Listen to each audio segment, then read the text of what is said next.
Yeah. Whoa, bro, Yeah. what do you mean? Yeah, What do you honestly, dude, I feel you. I was never about that. That was my major detachment from the 24/7 community when I got to Discord. I was like, oh, a whole bunch of truthers. This is great. You guys know about this? Yeah. And then like, oh, you know about this? Hey. No. I was like, what? What the fuck? What do you mean? No, it's like pivotal to the whole this. Wait, what? And then like, so I just, I refuse to censor it. That's kind of what started this whole thing. That's why I keep getting banned and keep going back. And that's what's in like the intro to this, to my server that I made. It's like literally I refuse to censor ourselves according to fucking YouTube guidelines because fuck them. Yeah, well, then another point, like Issa made the point that, or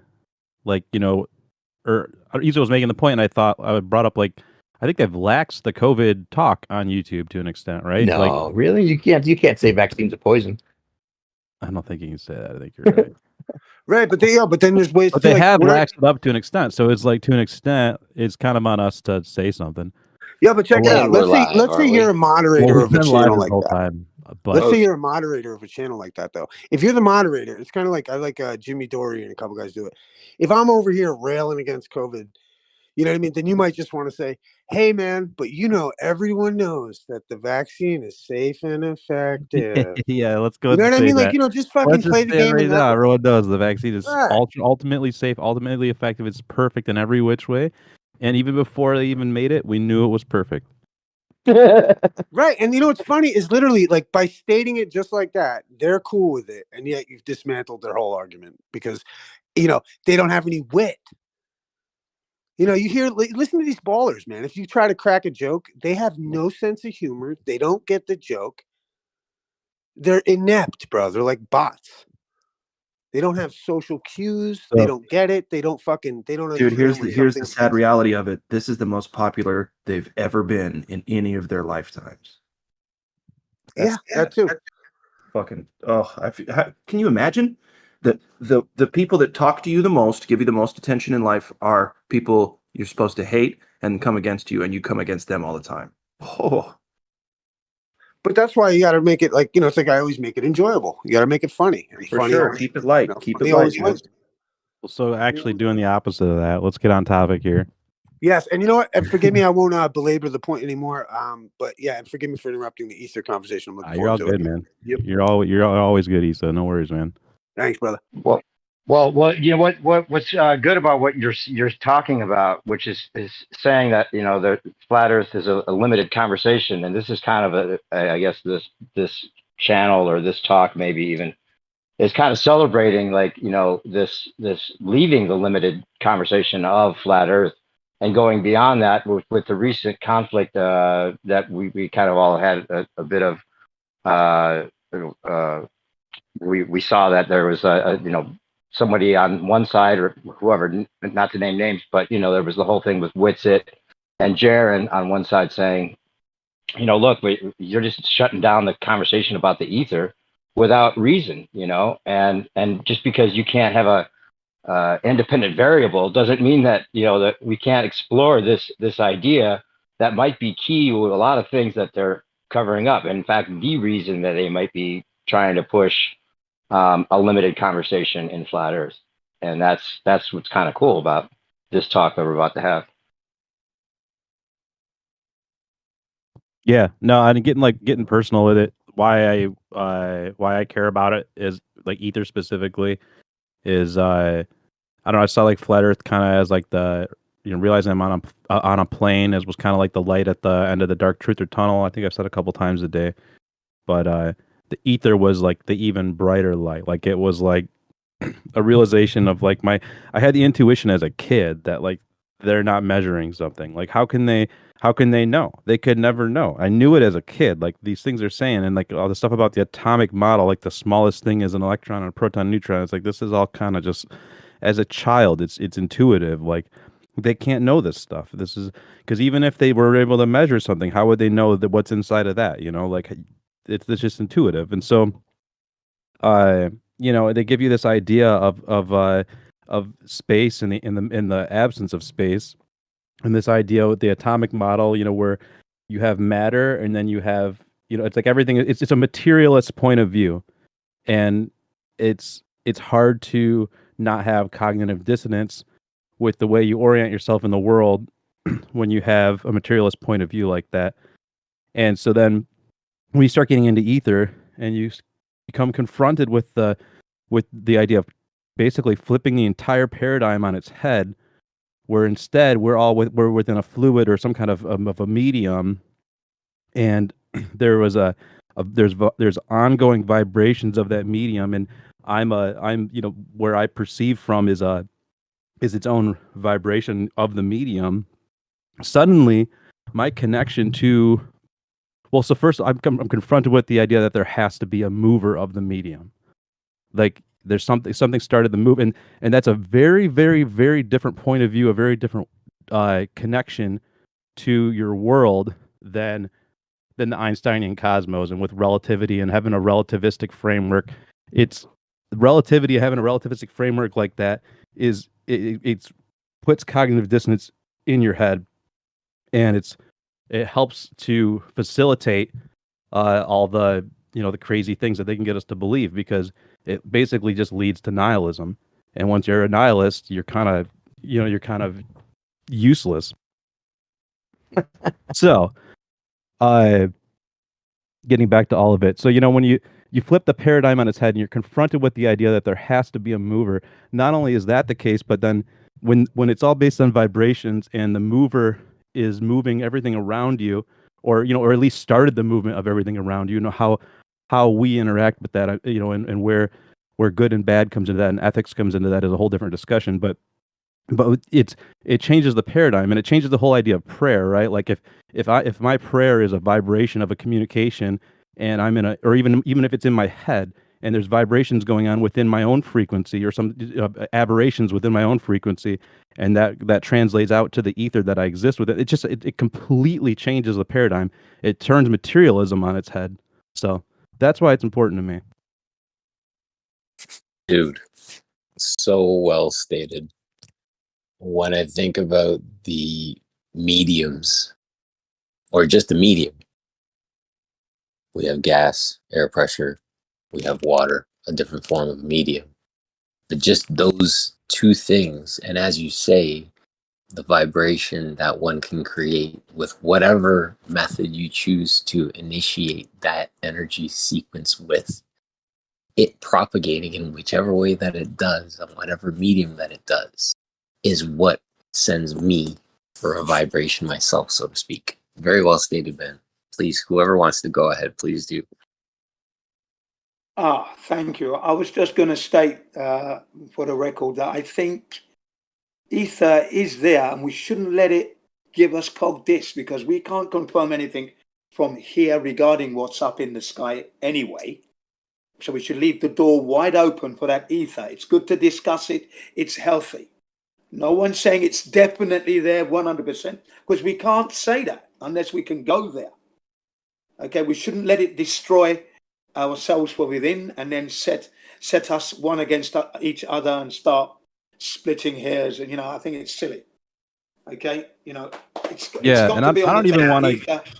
I want to be real clear. I don't even want to get into the I know there has been some debate going on about the ether, or not debate. It hasn't been debate. It actually has been a split and an argument, and some personal things that have gone on with the ether. And I want to avoid that discussion as much as possible. Let's just actually stick to the actual topic as much as possible. But Jin, by the way, I'm really happy to have you here. So please go ahead. Very much for inviting me, and I appreciate that a lot. All I'm saying is that the ether subject, it's interesting, it's fascinating. We shouldn't allow it to destroy us from within. It's not that thing at all. We can't really prove it, so that's all I got to say. Well, I would interject there, because we maybe can't necessarily quote on. Well, proof is relative to what's proof to you, what's sufficient, but we have taken measurements of the sky that show a movement of a translation of the movement of the sky, and we can show a difference in that translation of the movement of the sky depending on our altitude. And so that's a those are first order measurements, and we can use those to at least substantiate that something is moving. Yes, I agree with you there 100%. That's why I think the ether thing is so fascinating. And I used to dismiss it. I thought, don't be silly.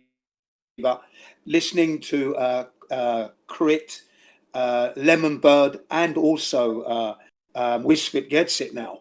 That these three individuals have given a great case for ether, including the Michelson-Morley experiments and all the others. So, you know, I'm not saying ether's not there. I think it's there. You know what I mean? But I can't prove it. That's the problem at the moment. See, the thing about the ether is I think about the closed system itself, right? The atrium or the fish tank with a closed lid, whatever you want to, however you want to slice it.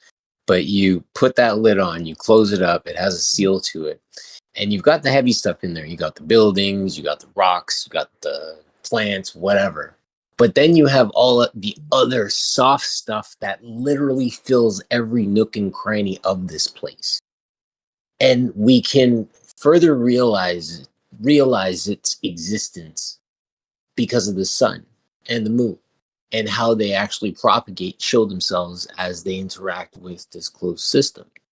So I just think of the ether itself, and I say this humbly, of course, that it's strictly the soft stuff comprised within the system that we get to interact with. Yeah, I mean, I would definitely go with that. It's interesting. Like I said, it's fascinating. And it's definitely, I feel it's part of our life. I do feel it's part of it. I started to take the idea on the other day. You know, the old thought, if a tree falls in the forest, it doesn't make a sound. And then I was taking in the movie Oppenheimer over the weekend. And I highly recommend it, by the way. If you guys have an opportunity to take it in, please do. Lightning strikes, then you hear the boom. Lightning strikes, then you hear the boom. So it's the thought that you see the lightning strike, and then you're able to figure out, extrapolate based on the time that it takes for you to hear it, how far it is away from you. And that's the time that from the lightning striking the ground, that, and I'm not even talking about the sound, I'm just going to say the percussive force, because again, if you're within close proximity and the boom is large enough, you will feel that percussive force of that lightning strike or of that bomb going off or whatever you're looking at.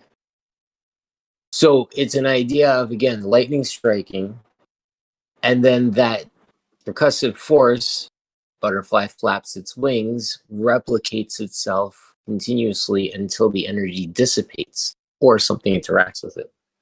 And that to me is where it's like one, I mean, we have tons of examples of it, but I think that's one of the most like active real-time things that we can just instantly reach to. It's like if a tree falls in the forest, it doesn't make a sound. Well, yeah, the tree's going to fall. It's going to make a percussive force. The birds are going to feel it because we see them fly away. They'll also hear it because they have ears. They're attuned to hearing. But if a human being's there and we can label it as sound from a standpoint of, hey, that's a human being there and they're hearing it and they're coming back and they're telling me, yes, I heard the tree fall in the forest, then we know it's sound. A sound was in fact created. Okay, I'm done now. Thanks. Yeah, of course, the tree is going to make a sound because it's going to collide with the neighboring trees as it collapses to the ground. It's going to be an awful racket. It's not going to be quiet by anyone's standard. So that noise is loud. Yeah, and a loud thud when it lands on the ground. It makes a noise without a doubt. Without a doubt. And an interesting noise itself. Whether it's naturally been blown over or if someone has cut the tree down in order to use it to build a building of some kind. Yeah, still interesting, the sound of a falling tree.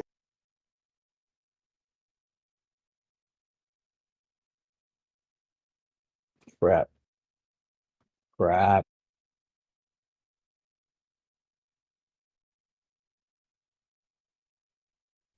Well, just to follow up on something you said there, Jen, about the, not letting the ether become like a dividing line in the discussion about the flat Earth or whatever. Just to clarify for anyone maybe that's not familiar with some of what went on, just that I think one of the strongest points for a long time with the flat Earth discussion was, can you prove, with the scientific method that this is the case, and that was a stronghold as far as like, look, what's your independent variable, and that was what the go-to was for a lot of these things that came up with the flat Earth discussion. And I would say that because the ether can't have like the independent variable or the proven thing, doesn't. I think that there's some people that are trying to take it off the table, maybe using that as part of the reason that it shouldn't even be discussed or shouldn't even be part of the discussion. I don't know if Alan's here yet or he's going to show up. He's here, yeah. But there's some things that he's done with his work recently as far as what might be called the ether wind or the preferred direction of light, and some of these particulars that are exposing the larger side of why we might have been told that we're on a spinning ball, because the ether, I think, my opinion, and a lot of other people here might be of the same mindset, that it's the thing they don't want people to look into. The metaphysical part of this reality is really what they don't want us to start exploring.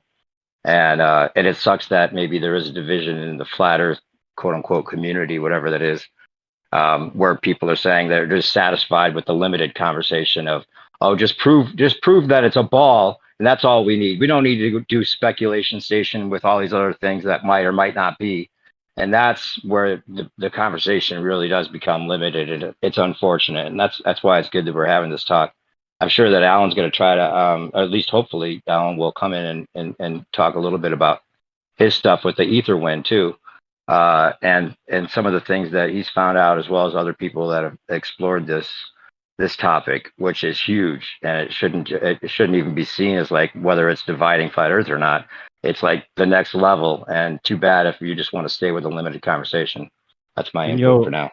Just to tack onto that real quick regarding the ongoing the evolution of the conversation around flat Earth specifically. There, I would just like to mention, we all know the story with, or at least maybe not all of us, but I think a lot of us are familiar with what happened with Bob with the film, where they kind of edited the way that the experiment went, and they use it like to almost show that the proof of a globe. But Bob went out and did more experiments or did more tests after the film, and different altitudes using the interferometer or using the optical gyroscope at different altitudes yielded like a 2-degree difference in the variance, and a 2-degree difference in the sky is massive.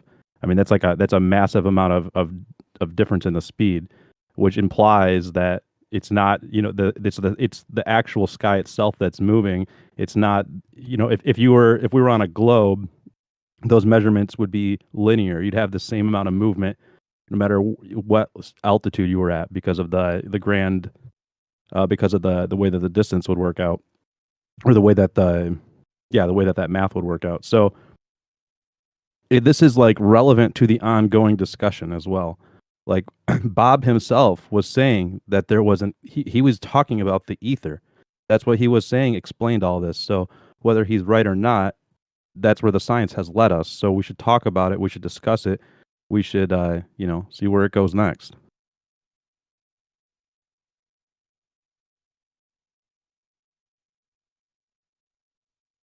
Yeah, absolutely. There was something that I noted, which it was saying on the 24/7. We went in yesterday and talked a little bit with them, where there's a difference. There's a difference in the speed of this interferometry reading. The higher you go in the altitude, like you're talking about, as well as with the seasons. And these things, I mean, the interferometry is a technology that is huge, and it's like so valuable. And if and to let the ballers just have their interpretation that, starting with Michelson Morley, that it disproved the ether, and then on from there, and then just to let that interferometry technology be theirs in their interpretation, and not use it and make it ours like we've been doing, is just blind.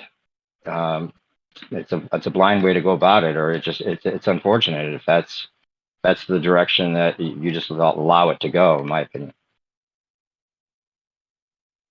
But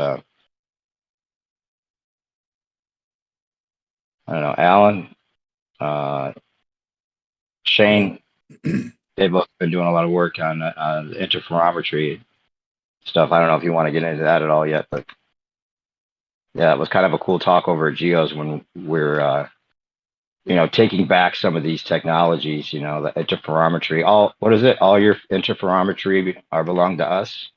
Yeah. Kind of a takeoff on that meme. Yeah. Huge. So in terms of like the conceptualization of the ether, like what is it? How do we prove it? Like starting off from just like the framework of interpretation that was before what we were handed now. So at the core baseline of what was changed to like get people out of the ether framework is Maxwell's equations were changed in such a way that it says that an electric that an electric current can generate an electric field. It can just self-induce the field with nothing to carry the charge potential between them. So if you look at the model of what they say a photon is and how an electromagnetic wave propagates, you'll see that they call it a dipole, and what that means is that there's an electric current, which is a vortex going in one direction, and then perpendicular to that, it generates a magnetic field. So this is called the right-hand rule. If you make a thumb, or if you extend your thumb and curl your fingers around to make a fist, and say the electric current is your thumb, and the magnetic field would be the direction in which your fingers are curled around it, right? So any direction that you tilt your thumb, the magnetic field is going to follow the same curl that your fingers is following, right? So we got these two interactions here. We got two rotating vortexes, and at the intersection point between them, there's that static charge potential that's allowing this propagation to happen. Now, mathematically, Maxwell added some stuff to Faraday's law, Ampere's law, Coulomb's law, and I forget the other one. But what he added was basically saying that with no experimental evidence that electromagnetic waves can self-induce a magnetic field with no evidence ever. In the 170 years since the equations were changed, no one has ever done an experiment to show that an electromagnetic wave can propagate with nothing, right? Even the quote-unquote vacuums experiments they now refer to them as physical vacuums, vacuum energy, and all these things, because they can't, there's still energy in it, so vacuum energy. Right, yeah, so they just call it by a different name, failing to acknowledge it. And we get into the history of the historicity of the evolution of natural science, physics, theoretical physics, and all that. And what you'll find is there's a divergence between trying to understand the underlying cause of a phenomenon and the inner workings of it, and just trying to come up with an elegant description of it.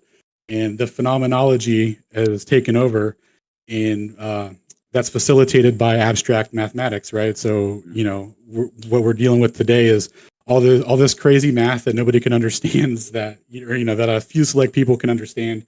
And they try and interpret the world through that lens and say that if you don't agree with the math, then you're dumb and all that. But really, the math explanations are just surface level explanations to the phenomenon with no ability to delve deeper into it. And you could tell that's the case with quantum mechanics, right? Because all the elementary particles that they keep discovering are, when you apply different conditions to them, different stress, pressure, etc., all these particles generate, they're all interchangeable and can become one another, sharing, a common denominator, obviously. So they obviously, logic, deduction, they come from the same source, right? If they're all interchangeable, what are the odds they all come from the same source, right? So there's just this underlying deep need to not acknowledge the ether. And of course that the phenomenology of things and the abstract math and stuff really jumped forward in 1887 with the Michelson-Morley experiments. So getting into the interferometry aspect of it, we have actual tangible measurements that fit a framework of interpretation that's completely opposite to what was given. That's what's given to us now, and that we're told is true. And there's only can only be really described through crazy math. So when you get into the actual effects of the ether wind, it's so what's happening here? So when electromagnetic waves are propagating in a certain direction, light's slightly faster or slightly slower, equivalent to swimming upstream or going against the current or with the current, right? So you're either going to go a little faster or a little slower. And electromagnetic wave propagation is, that's exactly what's going on with it. And when you look at all the experimental evidence done and why a new framework had to be imposed over top of it, was because these original measurements, these are first order measurements that show that the Earth is stationary with respect to an ether wind. Now, obviously, the original interpretations, they get into things like, oh, we measured 5 kilometers a second, 7 kilometers, 10 kilometers at altitude. No. The kilometers a second is all just the interpretation of how they reverse engineered the 15 degrees per hour to fit a globe at an equator spinning 1,000 miles per hour to match the sidereal rotation. So when they come up with these numbers for after they do their transformations, and they're like, well, it matched, this galactic speed, they call it galactic speeds in the stuff that I'm reading. It's like when they get into that, that's not, those aren't real speeds. Those are just things that they, of how they were trying to interpret the experiments when they thought that they could measure the Earth's motion. And they've only ever measured the sidereal rotation. So the translation of motion following the daily rotation of the sky is causing a fluctuation in the electromagnetic propagation. Now that's an absolute refutation to the globe. There's no way around it really. And through the progression of the evolution of interferometry, after Michelson-Morley in 1887, all the way up to 2004, was really where a big pivotal interferometry experiment happened with Ruyang Wang, where he linearized the Sagnac effect, making a conveyor belt out of a fiber optic cable. And so what he was doing with that is, as the cable's like wrapped around the parts that are turning, right, they're looking at how angular rotation affects the readings.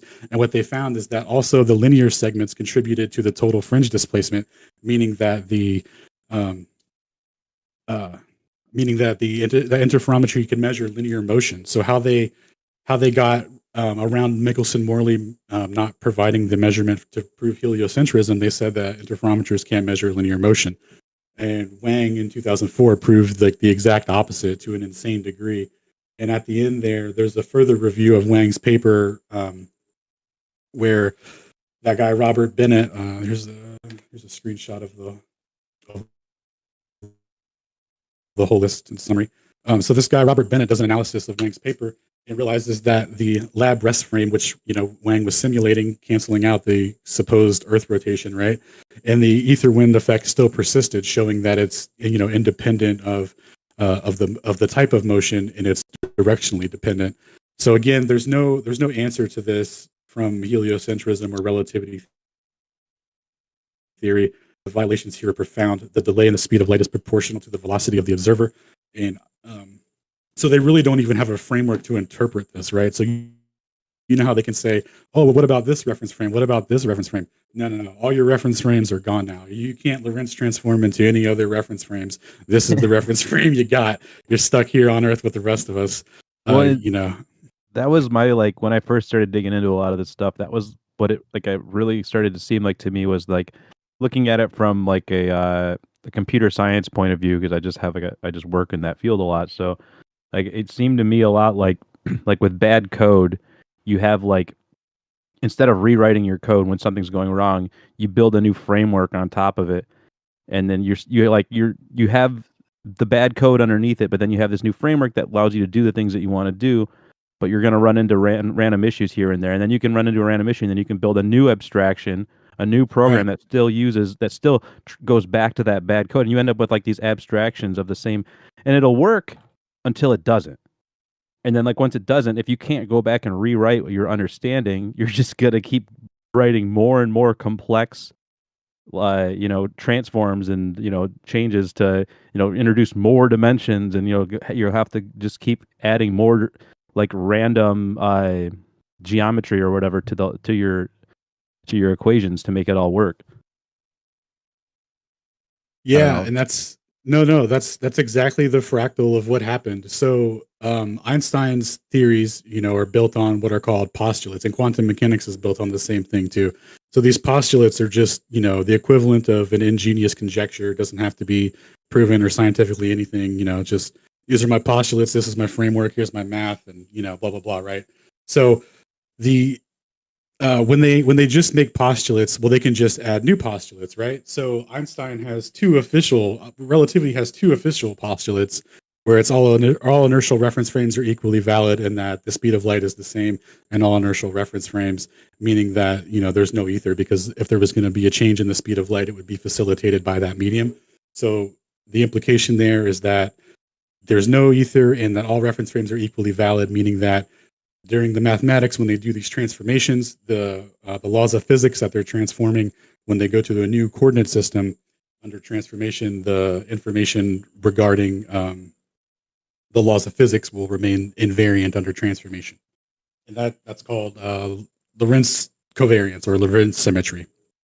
And when they run into problems where they couldn't, where the transformations were failing and stuff like that, Einstein had to switch to differential calculus. And the thing with differential calculus is, like you were saying, if you could just change one piece of it, or on the front end or the back end, you can string some stuff together and make things quote unquote generally covariant, and give the appearance that your transformations in mathematics are like a whole product that works eloquently well. And you don't realize that, like, if you pop under the hood, like, oh dude, it's completely empty, like there's nothing under here, this car doesn't even move, it's all made up. Like, you have to imagine that you can't tell if you're moving or if the earth's moving under the car, like it's one of those deals.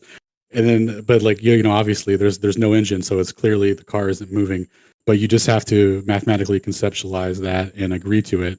And that's really what's going on. So when they swap out metric tensors to describe either the coordinate system in which they're going to describe space time itself, or they'll swap out a tensor in regards to how they conserve the laws of physics. So conserving angular momentum and what's the other one? Energy and conservation, all that stuff. So they can just swap out a different tensor if it doesn't fit the metric that they started with. They can just try another one and give the appearance that everything looks good, but it's quite the opposite. But as long as they have an eloquent story, like imagine if you presented somebody the equations for a black hole, they wouldn't have no idea what you're talking about. But if you have a great story to follow it, if you have a ton of movies and stuff to like show people visualizations of it, like that's why they're obsessed with trying to show people an image of a black hole, which is obviously you couldn't do it, right? But like they still have to like put the image in your head, because if you can see it and then they can say black hole, they can trigger that like, oh, you're like, yeah, it is a real thing that's somewhere out there. There's you like, once you have it in your head, you're giving like manifestation to the mathematics, and that's all it is, like on the surface level. Like they're literally saying that their coordinate system collapses in on itself to a point that it breaks their ability to describe the hyperbolic curvature, and it just curves infinitely on itself, and that somehow is equivalent to gravitational effects to which light can't escape from. It's so insane, guys. And but nobody would believe that unless they spent their whole life looking at black hole propaganda, right? Yeah. And like tacking onto that, like because of the way that it's all how do you even describe it? It's all like kind of separately abstracted into its own, like a bunch of little silos that are all abstracted from reality to make things, to explain things. Because of that, like it causes an incoherence in science, where like the stuff that we're trying to explain about the sky is incoherent with the rest of science, but then they still like shoehorn it in certain areas, and then like they can like basically I'm like getting at the idea that quantum mechanics is like a completely different paradigm than what we see in the sky, and they just somehow are able to hand wave dismiss that. Yeah. So quantum mechanics started out with like, I think it was 5 postulates or something like that, and now they're up to like 12, and then there's some additional ones, depending on who you ask, right? Like like it's so crazy how like the amount of leadway that you can get with just a postulate and some mathematics that that abstractly describe a phenomenon. Yeah, I feel like the geodynamo, I like to bring actually I feel like, yeah, it's such a great example of it, because it kind of forces them to shove all of that math into this one little core of our Earth. Like they have a very specific dimension that they have to make this crazy magnetic field work with. And so they have to have the most insane theory to make that work because they don't have the infinite time and space like they do everywhere else. Yeah.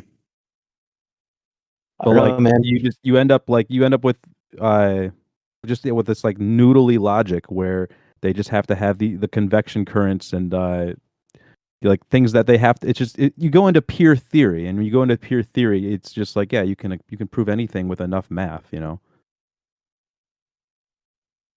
quote unquote prove. You can theoretically prove that it's mathematically mappable. I don't know, man. I think that now that we have like a better grasp on the ether as like an etheric background, that interferometry can detect moving in one specific cardinal direction faster than any other, and how like the measurements of various interferometry line up with the sky is so much so that at the equinox is the max and the minimum. And then we say that, oh, well, if you have like the Sagnac interferometer, then you aim it at the axial rotation, which happens to be at the sky. Like it can only be said that we've only ever measured repeatedly and with varying degrees of specificity the Earth's sidereal rotation and then misconstrued it as Earth rotation. I think or the sky sidereal rotation, you mean? Yeah, well, yeah, that's what I mean. Like misconstrued the measurements of sidereal rotation into Earth rotation, right? Because they think that they've measured the rotation of the Earth with things like a pendulum and the thanks Bob and the misunderstanding of what interferometry does before we took it back now that it belongs to us again. Like they used to say stuff like that without understanding the depth of the details of that. Actually, that when you take interferometry measurements with that degree of sensitivity, you actually, first of all, you never detect even a whiff of Earth's orbital velocity, which all of these instruments are way more sensitive and should be detecting that giant velocity that no one can ever seem to measure. But now that they've detected, it's so sensitive, they detect the sidereal rotation of the sky with the translation of motion down, right? They have to aim it at the sky. It lines up with the equinox. It goes faster with the sun. Literally, they're measuring the sky, and then they're telling everyone that they're measuring the Earth. And that has been going along so long now that people say thanks Bob without the slightest understanding of what they're talking about, and they get applauded. Well said. I'm also showing like a bunch of this is a bunch of papers. I don't think it's related to Alan's research, but it is all on the same topic. It's all about cosmic ether drift, dynamic energy in space. They call it like a little bit different, but they're all measuring the same things. They are heliocentric, so they think maybe it's the vacuum energy that we spoke of before, or the mysterious energy in the background of space. But it's all experiments from Michelson Morley, literally in a timeline from 1818 all the way through all the way through 2011. People have been performing experiments measuring the ether drift all throughout the Earth. Not only do satellites and the intricacies of GPS and the specificity within there actually require on the Sagnac effect and require the preferred direction of light down to the millimeter when you're trying to measure it. So, I mean, when they do their coordinate system transforms and when they do their range measurement equation through like the measurement of light speed, it's actually dependent on the preferred direction when the receiver. I mean, all the technology that we have is actually dependent on this phenomenon. So to say that it's nonsense and hasn't been proven and has no evidence, it's actually like one of the most evidence claims I've ever come across. Now that I'm actually looking into it, and like all of these experiments, they're actual citations and papers. Like here's one from Albert Michelson. The guy they actually did the experiment after that.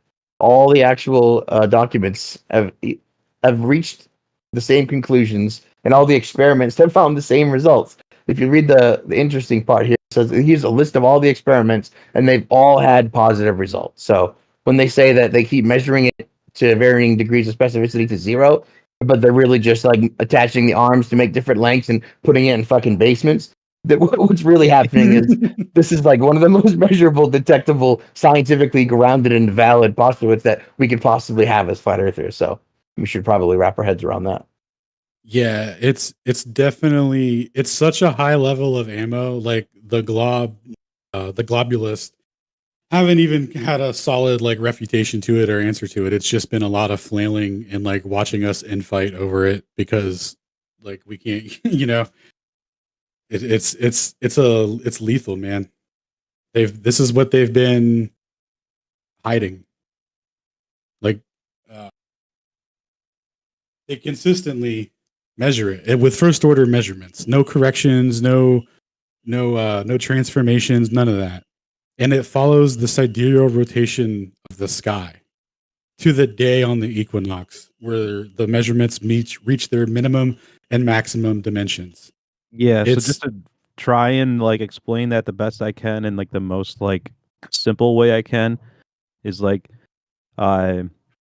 the way that the sun moves back and forth across the equator, and that movement, you would have a translation of, or you shouldn't have a translation of speed depending on where the sun is on the equator, because if the Earth was rotating, then that speed would be constant.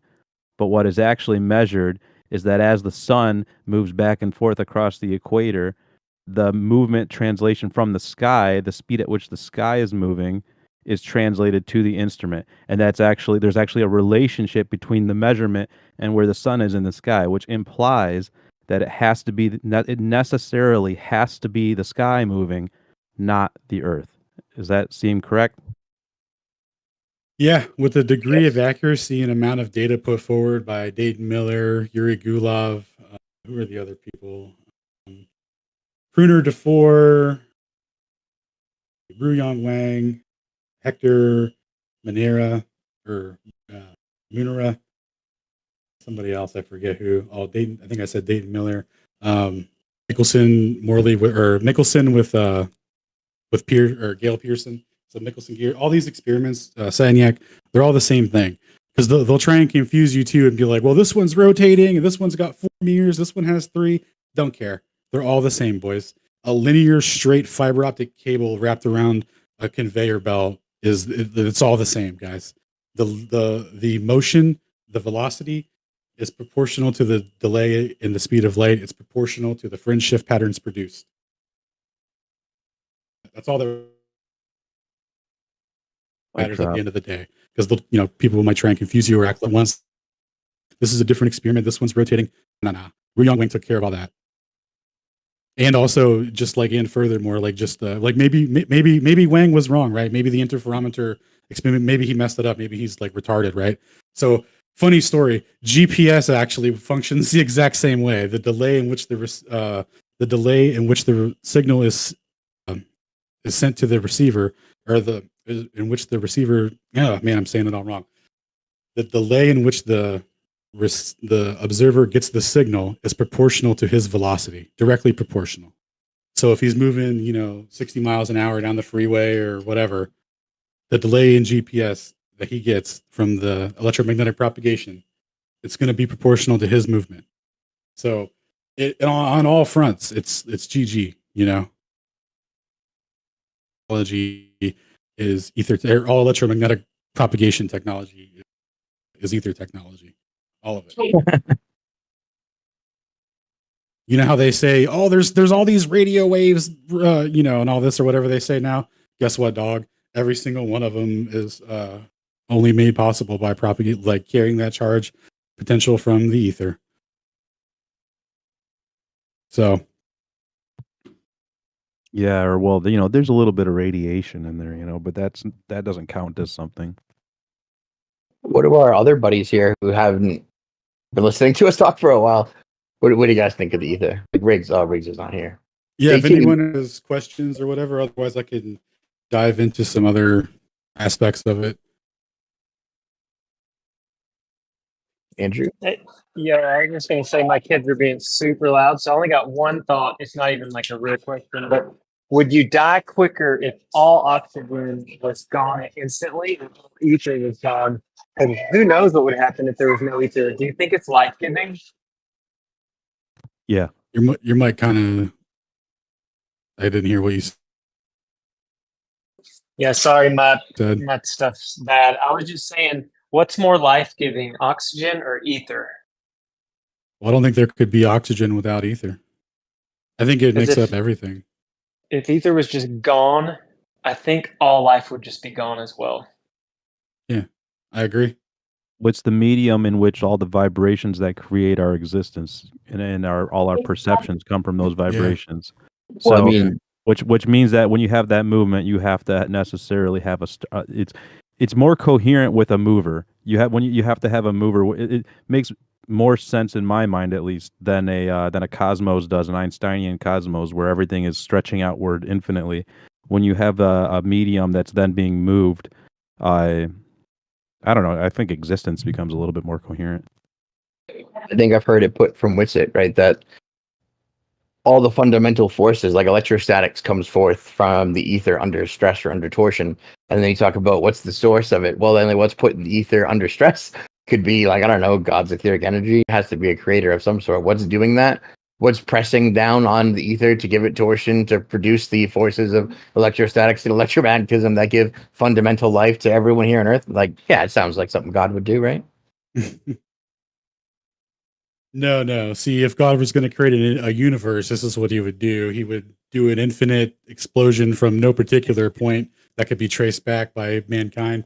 And then everything would expand infinitely faster than the speed of light, so that the stars would somehow form a map in the sky for us as we rotate and orbit through it at an insane speed. But we're not ripped apart, though, because it's only 1,000 miles an hour per day or whatever. But imagine not being able to detect 66,600 miles per hour, but trying to quibble over a fringe shift of a less than a kilometer a second, going, glob.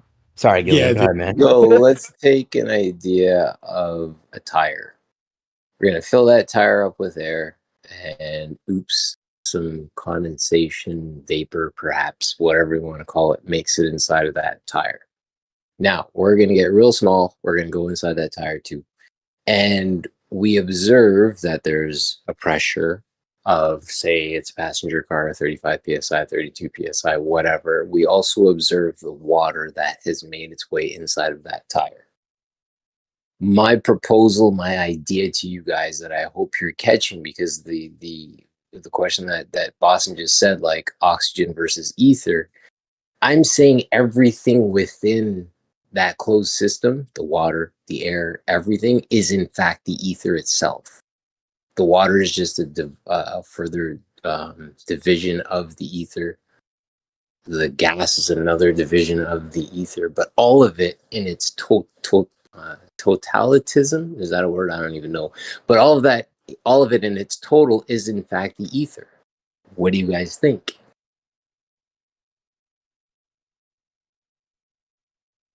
I don't know, man. I think it gets kind of crazy when I heard Dave's explanation of it the other day, like when trying to explain the ether to a new person, but giving it like metaphysical, physical, and spiritual qualities and connecting it to everything and always, forever, and its perpetuity. I was like, dude, we can't. I don't know even if I believe it is. I think that it's the energetic background and the fundamental framework through which we perceive phenomena, or which we choose to interpret That's phenomena. not even what I said, though, respectfully, though, Shane. All I'm saying is literally all the soft stuff that is within the closed system is in fact the ether.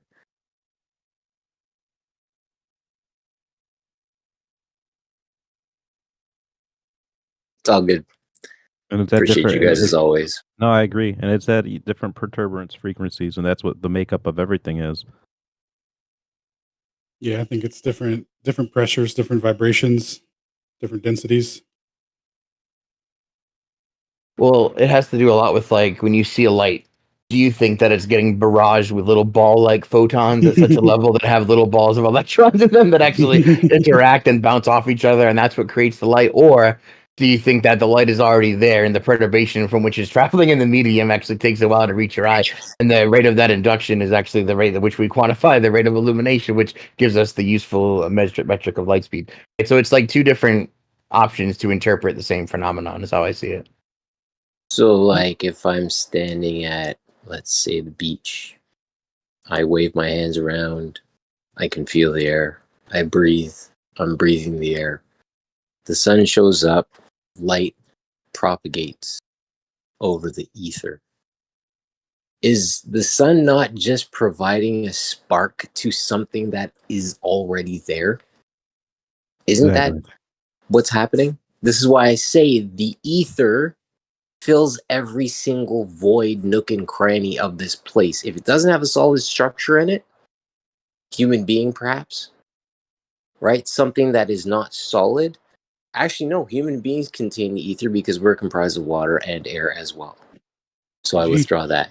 So if you're not solid, solid state, well, actually buildings comprised of like, well, wood and all these different things. You can actually get down to it and say that the ether is literally in everything from that degree.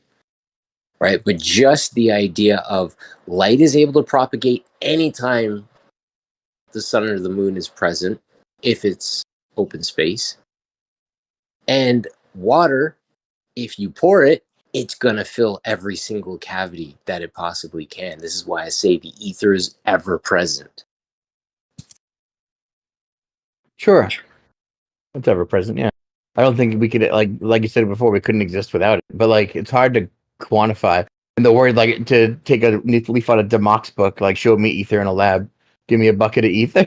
Like, I get it, and I even get people like Amish and the 24/7 crew like restraining themselves because they can't actually prove it. But if you look through the historicity of it, just like you look through the historicity of NASA, you can get a feel the shady shit that we're doing, and lined up with the Antarctic expedition and when they were founded in the 1950s, like literally after they went to Antarctica, and you can make your own determinations without knowing any of the science that NASA pretends to propagate. And you can do the same thing with the ether if you look through the historicity of it.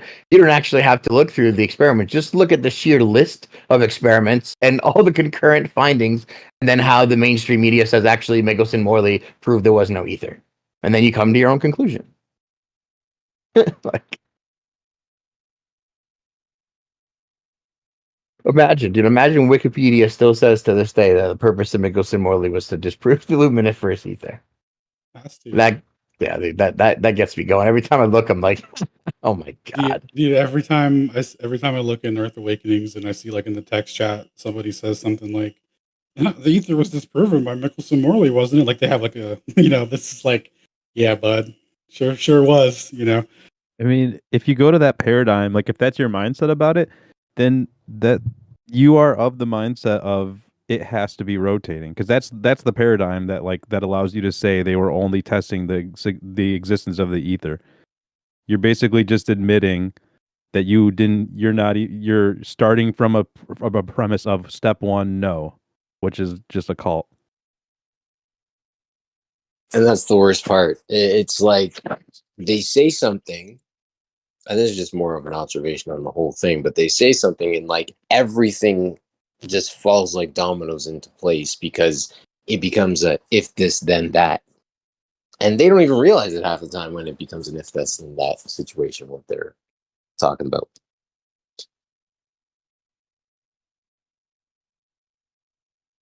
Yeah.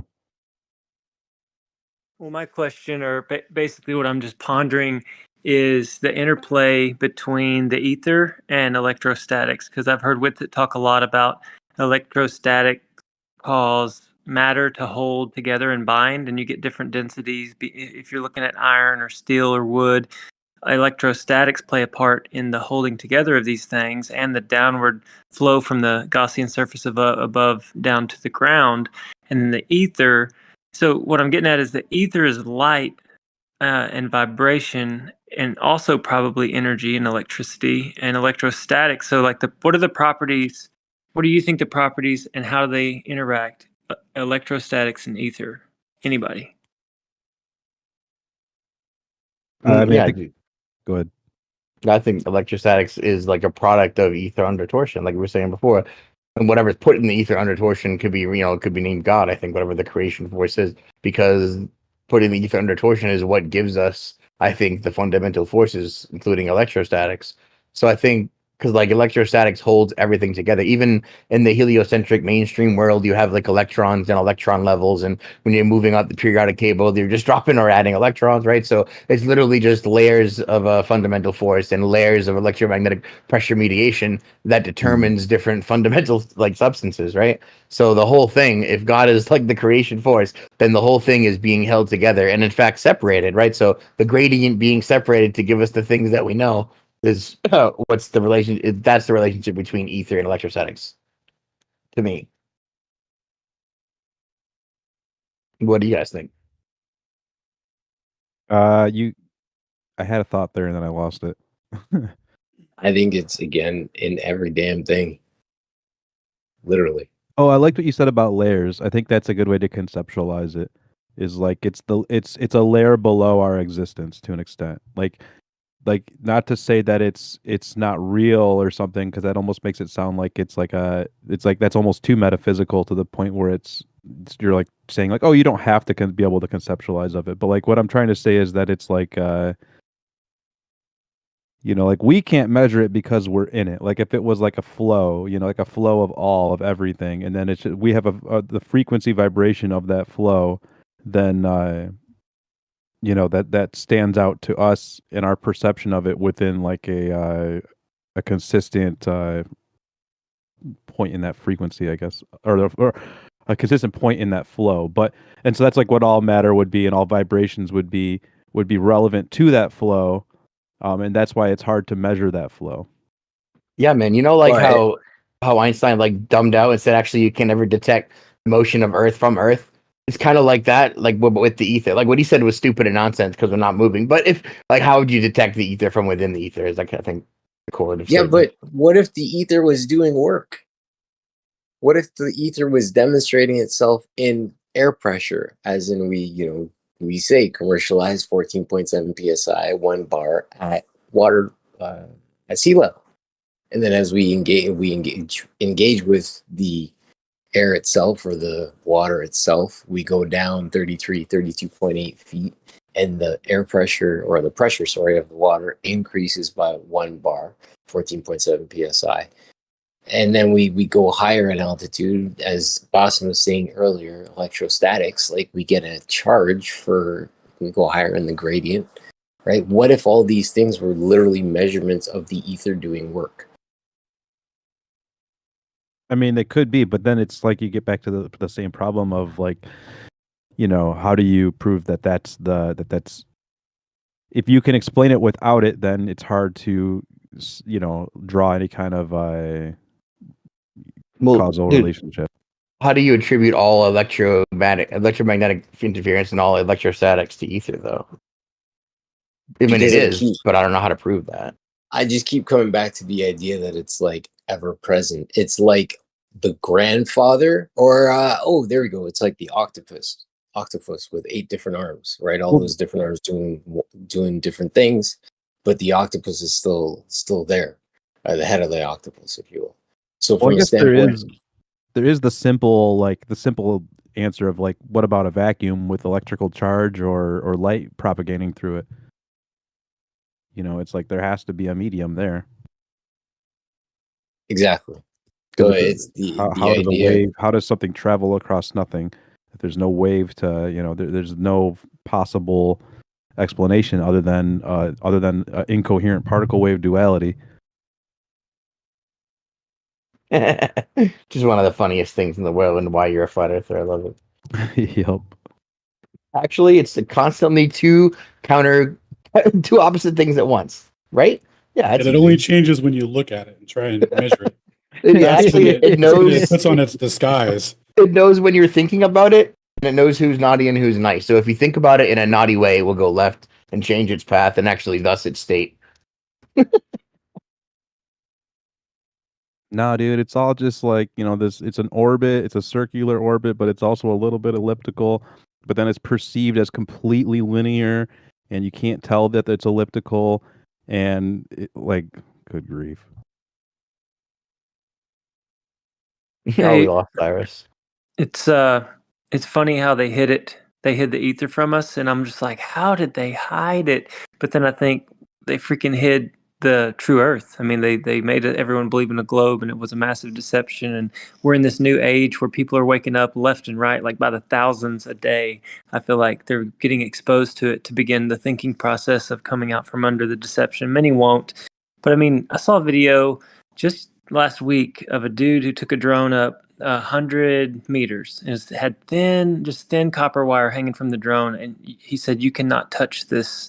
You cannot touch the end of this." And I guess because it's ungrounded, it's tapping into that energy, and it's becoming like it will shock the crap out of you. That's amazing.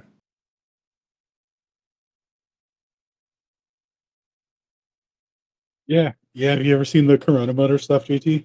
I've seen some stuff where these dudes are like TikTok style showing the energy that they're being able to produce, and they're like, and they're showing more energy and turning on halogen lamps, and They're high-fiving because they're like playing with it. It just makes me think, how much are the elite or the ones in the know messing with this free energy and powering things and secret projects and elevating, like the UFOs and stuff flying around in it, mercury-powered engines. There's probably so much going on in Antarctica and all around us, and we're just barely starting to like think about it.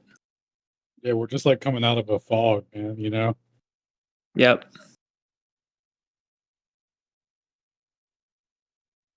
Hey, did you see the video? I mean, is this on YouTube? Because I got to be kind of careful, I guess. Yes. Yeah, you're straight. Okay. Well, it just had to do with the whole thing with possible energy, weaponized energy, and they had a blue color. And has anybody seen that where they're sending energy across all the colors, but the blue just kind of absorbs it or didn't really affect it? And when you look at certain areas that have a lot of untouched blue stuff, it's kind of trippy. I haven't seen it.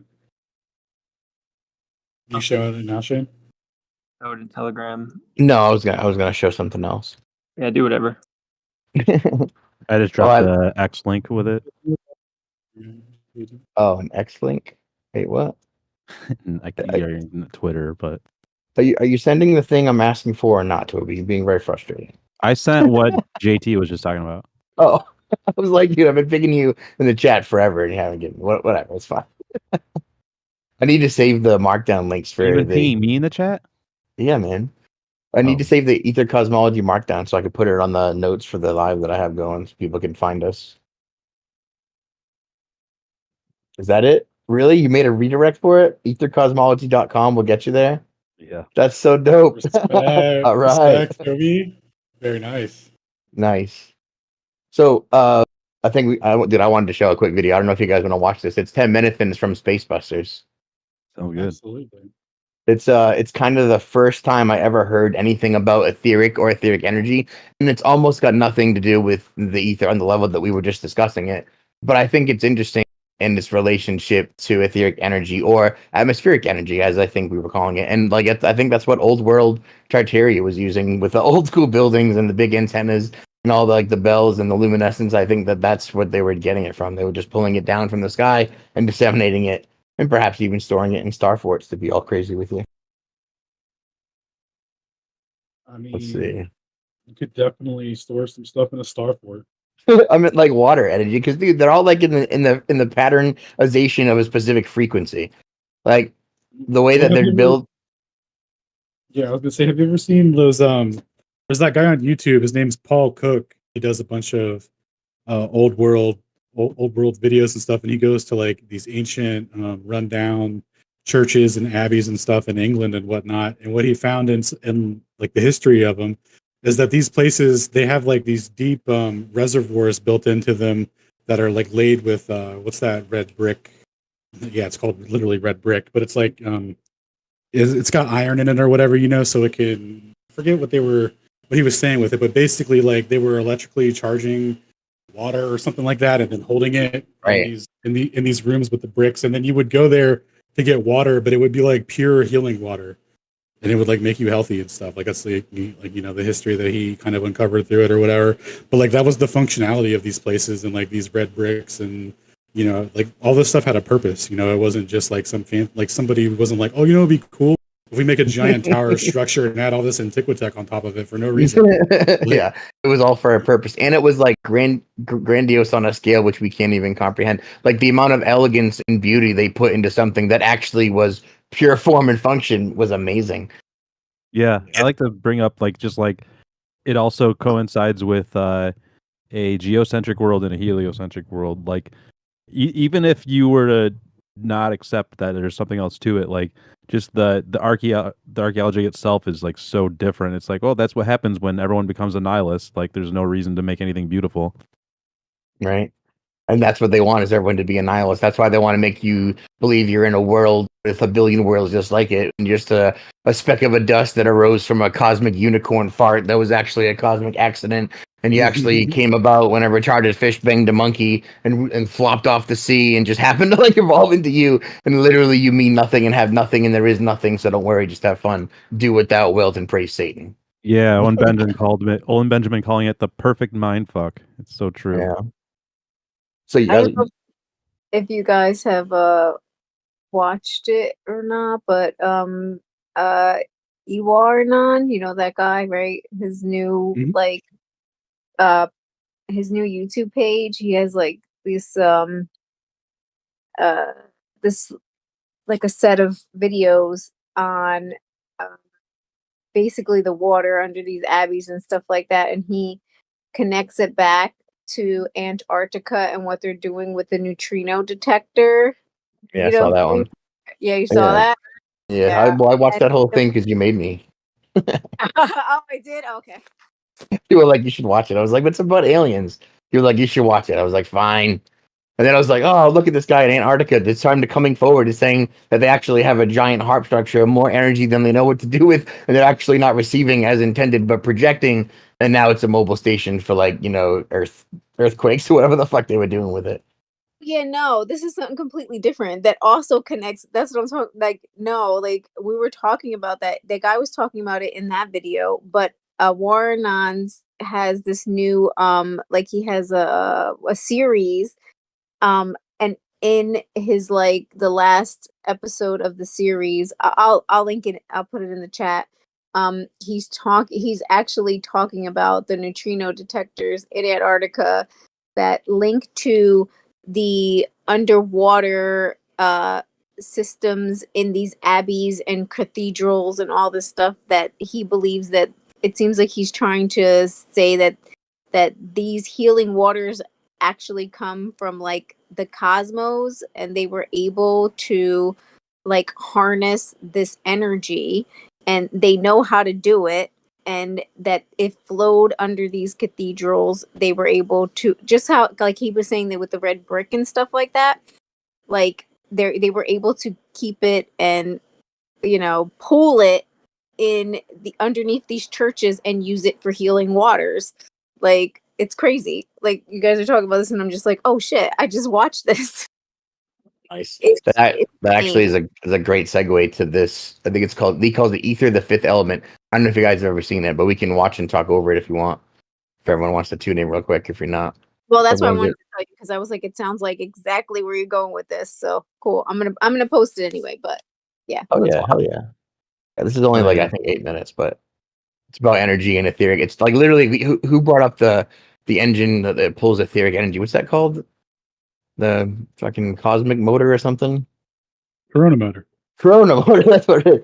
Yeah, like that, like pulling energy from the atmosphere is exactly what this guy's talking about. Yeah. Did you say you were gonna play it at 1.5, bro? Could. Just kidding. You don't have to. Let me figure out which one of those means that in VLC. Hold on. Oh yeah, you gotta. Dude, it's a mess. It's gonna skip it. I'm gonna press the wrong one. There you go.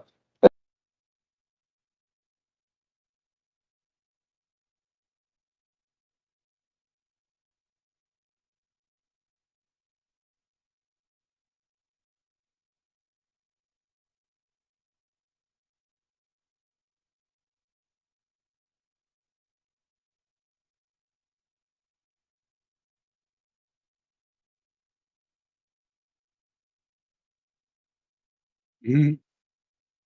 I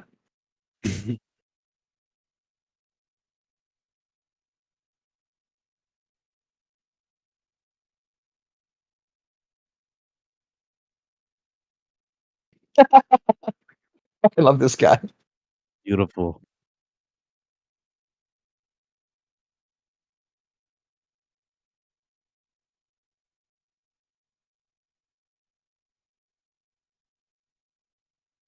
Whoa! I never knew that. What? I never knew that. Oh my god, dude! None of us knew that.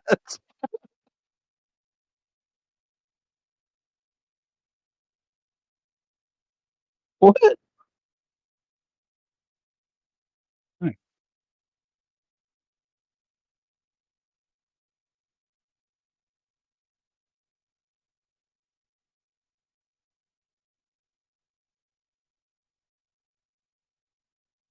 Gulag.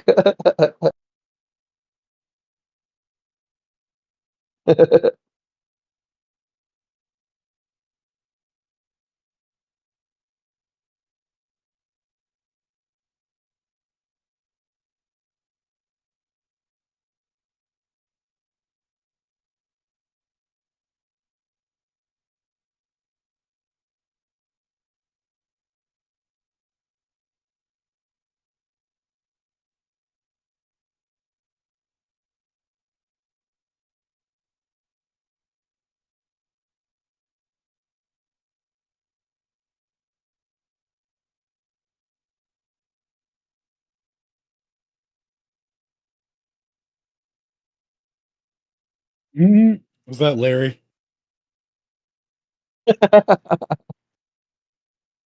You go back a second.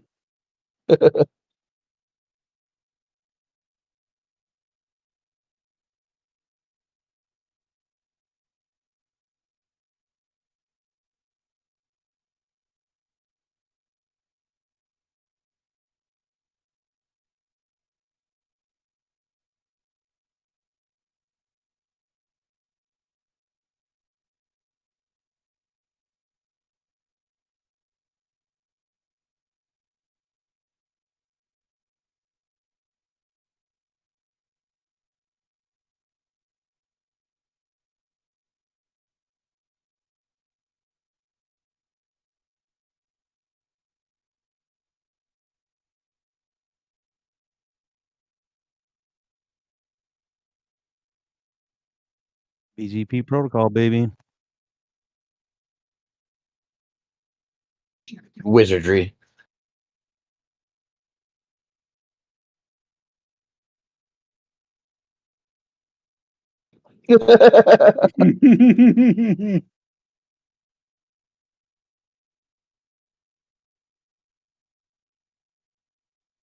Oh, just like the. Never mind.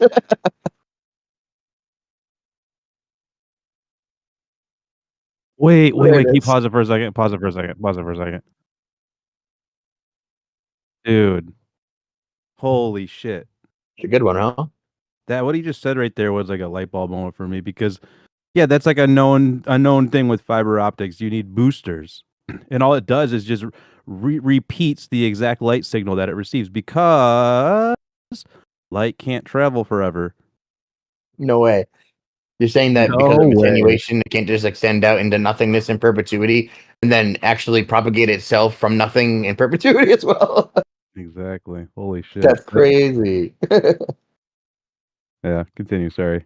Yeah, Wait, go back like 30 seconds. He says vaccine booster. He added that in there. We were kind of laughing at that idea. Well, I was laughing because that's what I was thinking when he was talking about it, and then he made the same joke that was in my head, and then I just kind of let it go, and I was like, "Oh, it's okay. Right? You already took care of it." I was like, but it was weird how he threw that in there so quickly. But I don't know if you want to go back like 30 seconds, but no, well, we're on YouTube. We're gonna let that one pass. Probably would be smart. Okay. already, I think right on the nose. Yeah.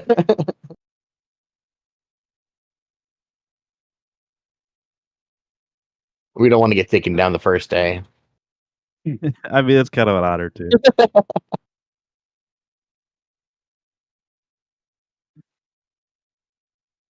No way. I mean, you do have an Ethernet cable, Shane. Right? Isn't that the truth?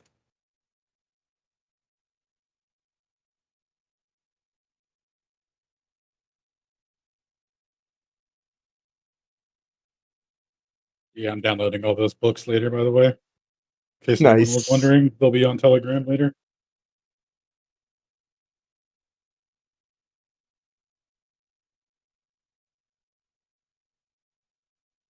Oh, no problem.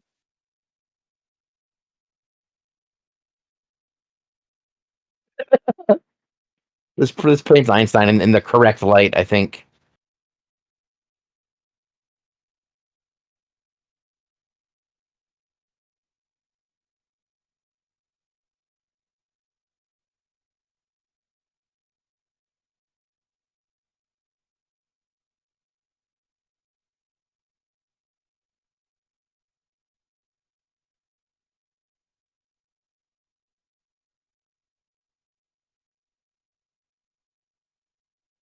That Aldi router.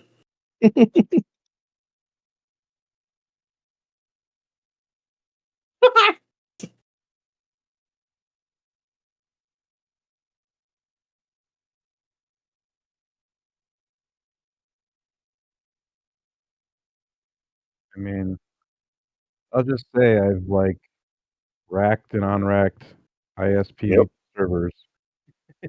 Like this guy's like I don't know. Network drivers like This dude just said dog knows when to walk because of ether. I've seen how the BGP protocol works with Google, and like I don't know, I don't see any magic.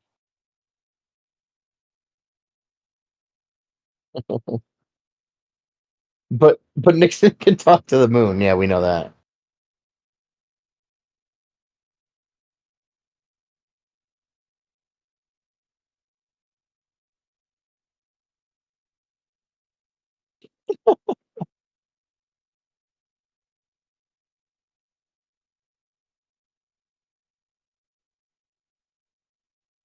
That's interesting concept. Yeah, I don't know if he knows how that internet traffic and packets work.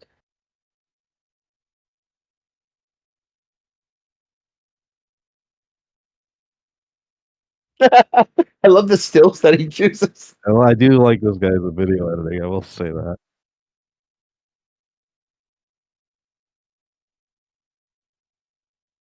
Oh, dude, Shane, everything's moving to the cloud, right? Yep. The And etheric cloud, we should dude, call it. the cloud has so much more storage. You can access everything on the cloud. It'll be on the cloud. Guys, they're storing everything in the ether? I don't know. Maybe. Because think about this, right? Sorry, wait. I was gonna say, like, all the data they allegedly store and stuff. Like, how could it be physically possible to store all that stuff in an actual location? Like, they're just storing it in the air, aren't they? Like, well, then what's the point of a server farm? When they like, or like one of them tech things, look, they have just like immense hard drive spaces upon hard drive spaces that pipe out. I don't know, maybe that's like phase one. I don't know. Like, could be a ruse. Yeah, had a lot of fake houses that look like houses that aren't houses, and buildings that I mean, like, don't could just be building shell factories that were like, yeah.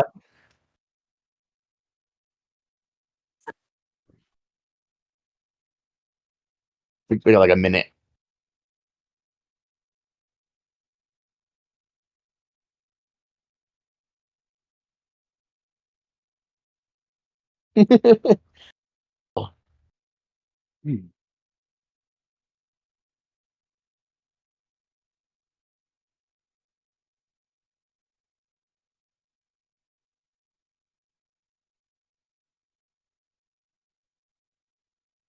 Maybe. Galaxy brain. This dude's awesome.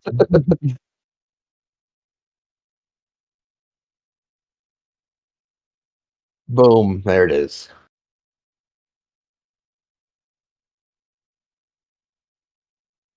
Yeah. And then sell you oil and dinosaur juice to run your cars. Dude, so right when relativity and ether and the movement of the earth and all that stuff was popping off, like the the steam engine and oil and all that stuff was starting to pop off simultaneously. And the people that control the refinement of the oil to make all the raw materials and control all that level of industry and all that, like you could see how like any technological advancement and all that was like, there was going to be a preferred direction, so to speak, of like keeping this technology advancement, under wraps and under control by the people who were refining all the raw materials and everything, and building everything. Yeah, man. That was one of the first exposures to then even the word ether that I've ever come across. And as we were talking about it, I was reminiscing about it. Yeah. And when I said I would play a video, and Toby's like, "Oh, you have one?" I was like, "No," but I immediately thought of this one, so I'm glad I got to play it and share it with you guys. Yeah, I'm glad he made me watch it because I would have never watched it on my own, and there was some gravy in there. So I think JT already took it for himself. That's straight from the Spacebusters channel. It's like one of their first videos. Nice. Yeah, I'm definitely going back and grabbing all those books. So.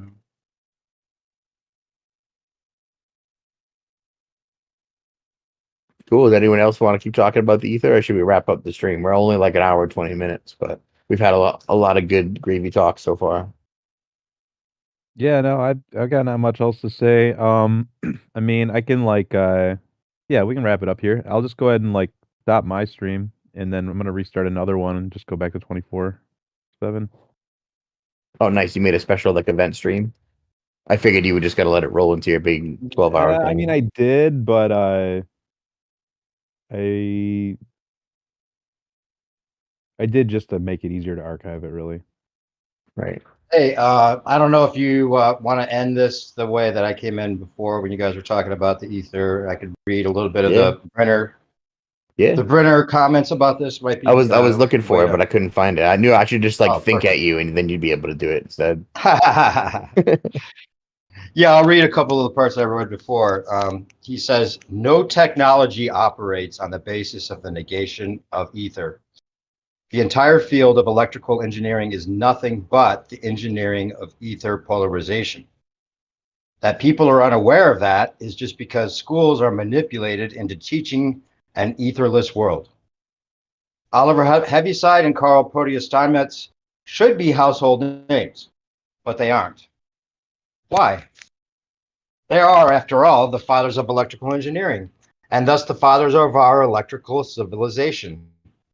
They are kept in obscurity because they teach ether physics, and a broad awareness of the potential of the ether is the greatest threat to the power monopolies who thrive on the control that is the scarcity of energy. Tesla hits the nail on the head when he points out the infinite energy reservoir that the ether represents. And he quotes Tesla by saying, nature has stored up in the universe infinite energy. The eternal recipient of transmitter of this infinite energy is the ether. The recognition of the existence of the ether and of the functions it performs is one of the most important results of scientific research. And then I'll also read, all ancient cosmologies and mythologies are applied ether physics. We just don't understand it anymore because math has taken over the field of science. In ancient times, science was done in spoken language which you could relate to and transmit to the ordinary people. Modern science is a secret cult using a language that is totally detached from a physical reality as well as the intuitive understanding. Would physicists and mathematicians be forced to express their findings in spoken language, anyone would immediately recognize the scam that has been perpetrated. Good shit. Yeah. That's the shit that they're hiding, man. I'll link this. I'll put this in their live stream if anyone hasn't already gotten a post of this from me. And then there's another one too that there's good parts I was gonna maybe bring up before, but we can end it there. That's pretty good. Closing statement if you want to end it there. There's a bunch of stuff.